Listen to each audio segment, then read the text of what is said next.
कौन है वह जिससे तुम्हारी शादी होने वाली है? तुम जानना चाहते हो ना? तो सुनो मेरे बच्चे, मैं तुम्हारी माता हूँ। मैं जानती हूँ कि तुम्हारा हृदय प्रश्नों से भरा हुआ है, तुम्हारी आत्मा व्याकुल है। तुम जानना चाहते हो कौन है वह जिससे तुम्हारी शादी होने वाली है? तुम उत्तर चाहते हो, पर क्या तुम उसे सहन करने के लिए तैयार हो? तुम्हारी यह खोज केवल इस जीवन तक सीमित नहीं, यह प्रश्न केवल तुम्हारा नहीं है यह उन अनगिनत आत्माओं का प्रश्न है जो जन्मों जन्मों तक प्रेम और मिलन के लिए भटकती रहती है। परंतु क्या तुमने कभी इस खोज का वास्तविक अर्थ समझा है? क्या तुमने कभी स्वयं से पूछा है कि यह विवाह केवल एक सांसारिक बंधन है या यह कुछ और भी गहरा है? वत्स, मैं तुम्हें इस सत्य से अवगत कराऊंगा। अपने जीवन साथी के रूप में खोज रहे हो, वह कोई संयोग नहीं, वह मेरी इच्छा, मेरा संकल्प है। तुम्हारा मिलन केवल इस जन्म की बात नहीं, यह पूर्व जन्मों से चल रहा एक अटूट बंधन है। परंतु क्या तुम इसे पहचानने के लिए तैयार हो? यह यात्रा अनंत है।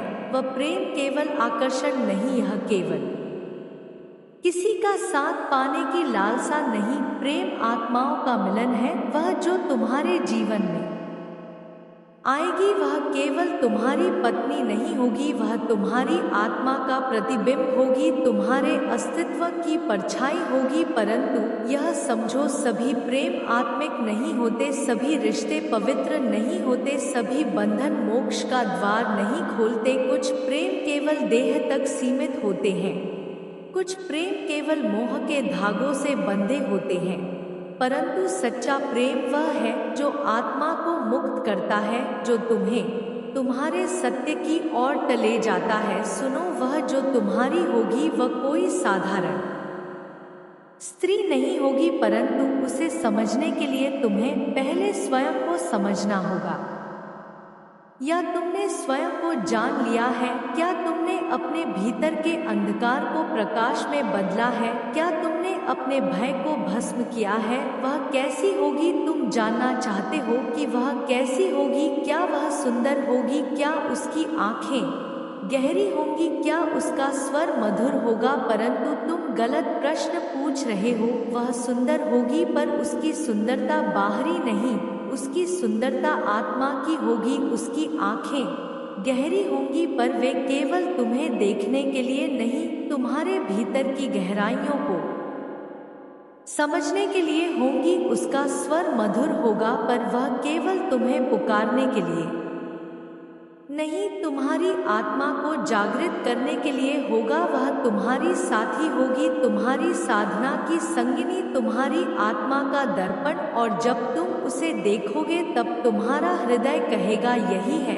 वह। परंतु तुम उसे तभी पहचान पाओगे जब तुम स्वयं को पहचानोगे। क्या तुम्हारा विवाह पूर्व निर्धारित है? बस संसार में कुछ भी संयोग से नहीं होता। तुम्हारे जीवन में जो कुछ घटित होता है वह तुम्हारे पूर्व जन्मों का प्रतिफल है। तुम जिस स्त्री से विवाह करने वाले हो उससे तुम्हारा संबंध केवल इस जन्म का नहीं, तुमने उसे पहले भी देखा है, तुमने उसके साथ कई जीवन जिए हैं। परंतु क्या यह पूर्व निर्धारित है? हाँ और नहीं। कुछ संबंध पूर्व निर्धारित होते हैं, परंतु उनकी दिशा तुम्हारे कर्मों पर निर्भर करती है। यदि तुम अपनी आत्मा को विकसित नहीं करोगे, यदि तुम मोह माया में फंसे रहोगे, तो वह स्त्री तुम्हारे जीवन में आएगी, परंतु तुम उसे पहचान नहीं पाओगे। और यदि तुमने उसे पहचानने में भूल की तो तुम्हारा यह जन्म भी उसी भटकाव में चला जाएगा। इसलिए अपने कर्मों को शुद्ध करो, अपने हृदय को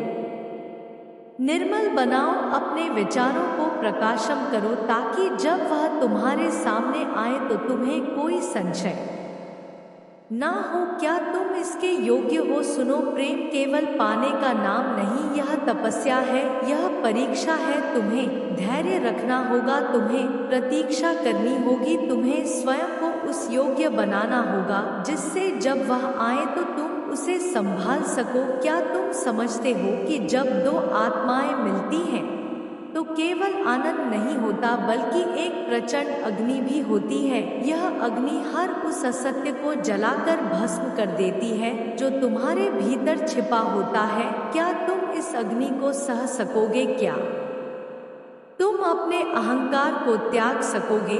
क्या तुम उस प्रेम के योग्य बन सकोगे जो केवल पाने के लिए नहीं बल्कि समर्पण के लिए होता है? व उसी का नाम जानने की आवश्यकता नहीं।